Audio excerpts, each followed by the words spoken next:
Hi, this is Roger, thanks for dropping by. Now, this is either a continuation of a video, second shelf of my Phalaenopsis while I'm watering them, or it's part two and I made the original first shelf into a separate video. I don't know yet, we shall see. If this is a separate video, then this bit can stay. If it's the tail end of the first video, I'll edit it out. Anyway, let's get going. Now this one has come off the top shelf, but it's going on the bottom shelf because I've made a bit of extra room, the top shelf being a bit squashed. Now this is one of Hannah's, and it's actually a Polaric Equestris. It's not a bad plant, I won't say it's brilliant, but it's not bad.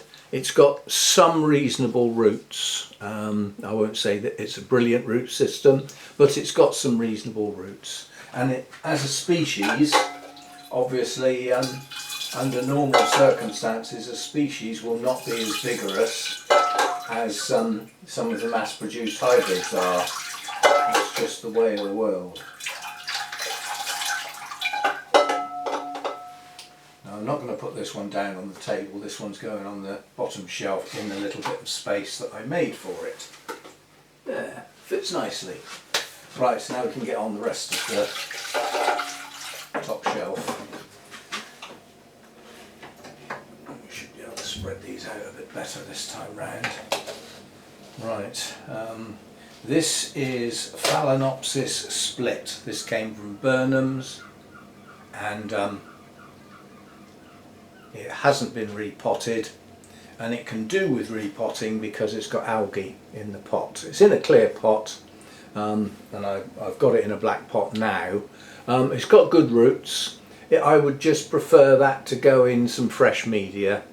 It looks like there's something other than bark in that media, so come the spring we'll repot that one. No mealybugs on that one, and because it's in old media with something other than bark, it doesn't get absolutely drowned like the rest of them do. I water it round the edge because I'm not quite sure what's going on, and it may well have one of those plugs in the middle, or even it could have a plug of compacted moss, who knows. So I try not to get that one quite so wet as some of the others. That's that one. And what have we got here? What we've got here is another Phalaenopsis with no label that's a mini phal, so that's one of Hannah's again. The other one that was in the previous section on the previous shelf has got buds on. Once it flowers, I will identify it by giving it a label.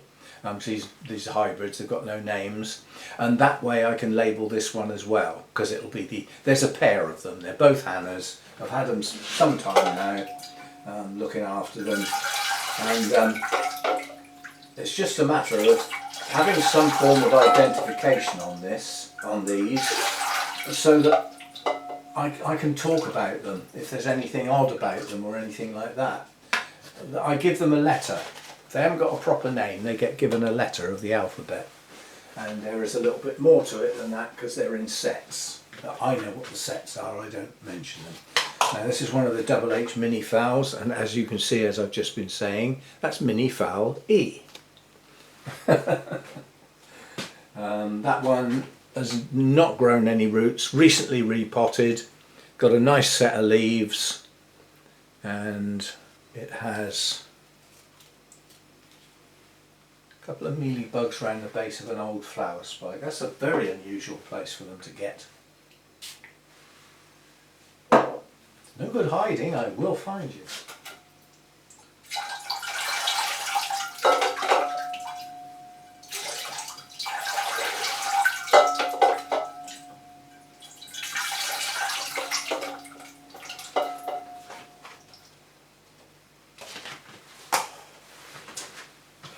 Right, oh, another big one. Has this got a name? No, this is Phalaenopsis O, and it has a spike, quite a large plant. So this is highly likely to be one of mine. It's got a sawn off leaf, And that leaf's got a big mealy bug underneath it. Sorry, not has. Any others? Quick look under the underside of the leaves, that's where they get. There's another big one there.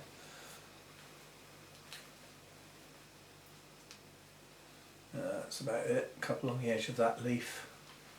But new leaf just growing. Previous new leaf didn't get up to full size.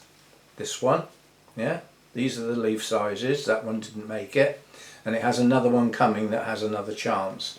It's got a good root system, so as I said, I will get more identification for these,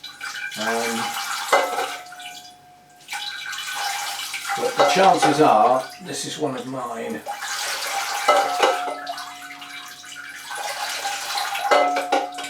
In which case I've probably had it quite a long time. Some of mine really are quite old. Another large one. And another large one. I wonder why all the large ones are on the top shelf. Duh. You'd be touching the shelf otherwise if they were on the lower shelf. Ah, now this one's got a name. This is Phalaenopsis Upin Easter Island, and is one of Hannah's. Nice root system, has been repotted. Latest leaf reasonable size. Hasn't long gone out of flower, and no mealybugs on that one.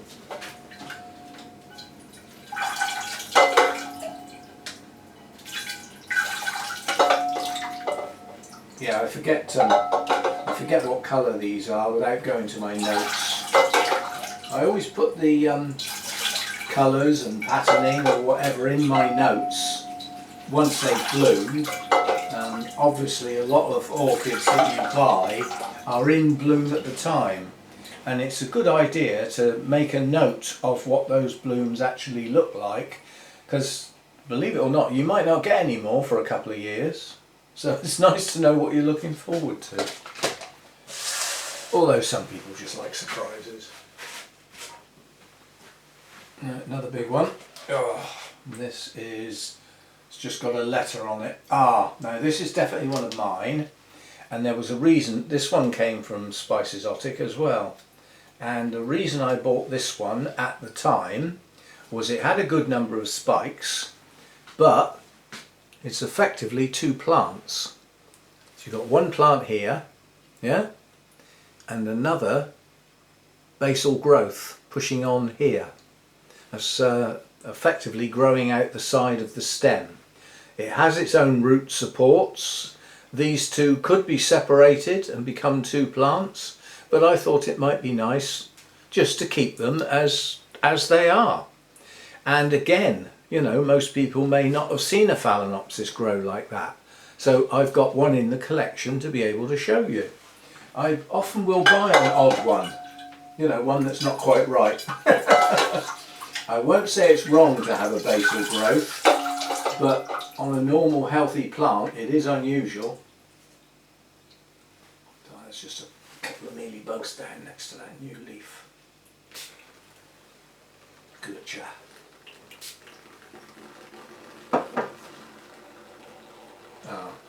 I've now spilt enough water onto the counter here, where I keep dripping, to actually run off the edge and drip on the floor. That's what that strange noise was. I'll clear it up in a minute. It's only water, and it is a hardwood floor. It's not like it's going on a carpet or anything. But what I will do is get a bit of that kitchen roll. And just drop it down there. Gotcha. That'll at least stop any more going on the floor. Right, there we go. Next. And this is one of the mini phals from Double H again. And it has been repotted. I repotted it, and what on earth I potted it at that angle for, I really don't know. I'm just going to break off because Mojo looks like he wants to go out. He's fussing. Yes, he was. His legs were crossed, is the expression. He'll cry when he wants to come in. So why I potted that on its side, I'm not quite sure. It could have been the way the roots were, but tucked away in under there is a little spike, and I didn't know that one was there. And as a consequence, that one will need updating in my notes. Foul H.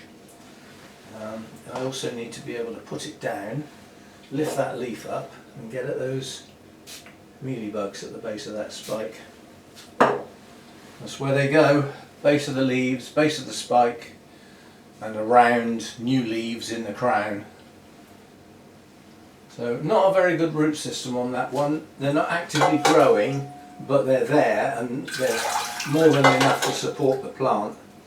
It's not in active growth at the moment, but it is growing a spike. So roots aren't growing and leaves aren't growing.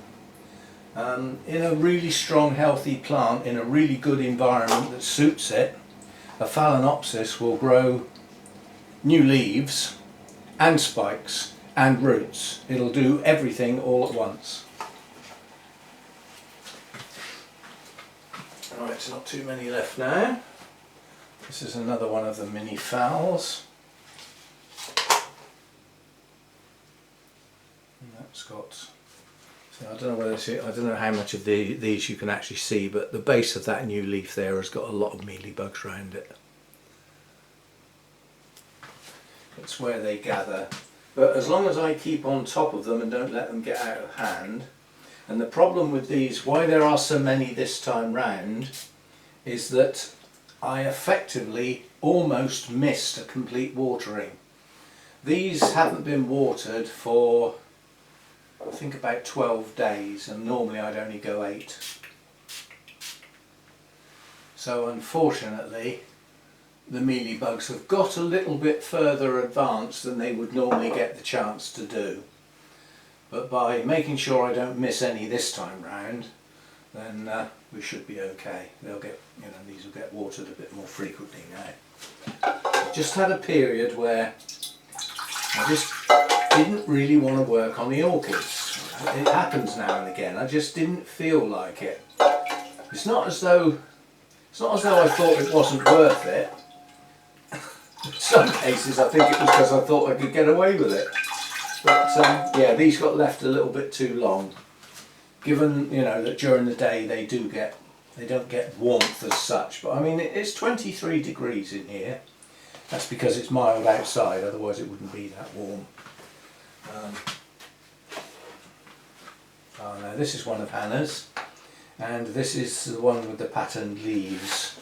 It is in fact half equestrius. Somebody actually gave me the name of this. It's an equestrius cross that occurs quite frequently. I'm not sure it occurs in the wild, but it might do. But it's not too keen on putting out roots in the pot, but recently, the last growing season, it didn't do bad and pushed out quite a few. It's got a new leaf coming, which I really will have to watch out for the mealybugs, because it's a fragile little plant. It's not strong, but having mealybugs on the new leaf is not ideal. Missed one. Gotcha. But as I said, it's got some reasonable roots. It's a bit high in the pot. Next time it gets repotted, I'll sort that. But that won't be for a while. It's in good bark. It doesn't need repotting. And on this orchid, the roots have only got to get near water, and they go a dark greeny grey colour. Whereas a lot of other Phalaenopsis, you can pour water over the roots and they don't change colour. They do it incredibly slowly after you've walked away, when you finish the job. But yeah, it's doing okay. As I say, it's one of Hannah's. It has pale pink flowers. And then the last one. And this tatty looking thing is highly likely to be one of mine. Yes, it is. Again, leaning over. It's only got 3 leaves. It's got good roots, but it just doesn't grow very well. Oh, you hear Mojo crying in the background? I'll go and let him in. he's had his lunch, he's been outside, he's come back for a bit more food, and then he'll settle down and go to sleep for the afternoon. Yes, so this is definitely one of mine. Doesn't grow very well, but it does produce a good root system. So, again, it would be one that I've had quite a long time, and it does have some mealybugs around the base of the new leaf. Well, it's the latest leaf, I'll call it. It's not exactly a new leaf because it's almost full size now. This one, yeah, it's bigger than that one. So, but yes, it's one of my old ones. As I say, there are some that I've had some time, and how they've survived over the previous couple of winters, I can't remember when I first decided that the fowls could come out in the kitchen on the windowsill. I don't remember. I mean, I moved in the middle of December, and that first winter the orchids were all over the place. You know, I hadn't really got myself settled very well. I wasn't sure where everything was going to go, so I'm not quite sure where the fowls went for that first winter. But if they stayed out in the grow room, I did have the heater up to 16 degrees that year for that winter. And then I realised how much it cost, so we didn't do that again. Oh, what? What? Come on then, guest appearance. Come and say hello. Scruffy cat, aren't you? He doesn't look after himself very well now. He's old. He'll be 21 soon, and I think he's got a little bit of arthritis in his legs and possibly his shoulders, so he can't get round to wash himself as well as he used to. So he gets brushed every day, try and keep him tidy, but he's okay. Come on then. Oof. It's me bending over that's the problem, not him. Right, so that's a look at the Phalaenopsis. As I said, I don't know whether this is part 2 of a 2-part video or whether it's the tail end of a single video, but because I haven't got to process it yet. But we don't look at these very often, and that was a reasonably detailed look at my Phalaenopsis. It's quite a few spikes, only one actually in bloom, but with the number of spikes we will get more flowers as the next month or 2 progresses. And those that bloom then, their bloom spikes will last out into the start of the growing season, which for my Phalaenopsis is when the daylight gets up, 12, 13 hours, because by then the temperatures will have risen as well, so they'll come into better growth than they certainly can do this time of year. Although, as we've seen, quite a few have got new leaves coming, so they are growing. Some have got reasonable root growth, so there we go. I will leave it at that and see you next time. Bye for now.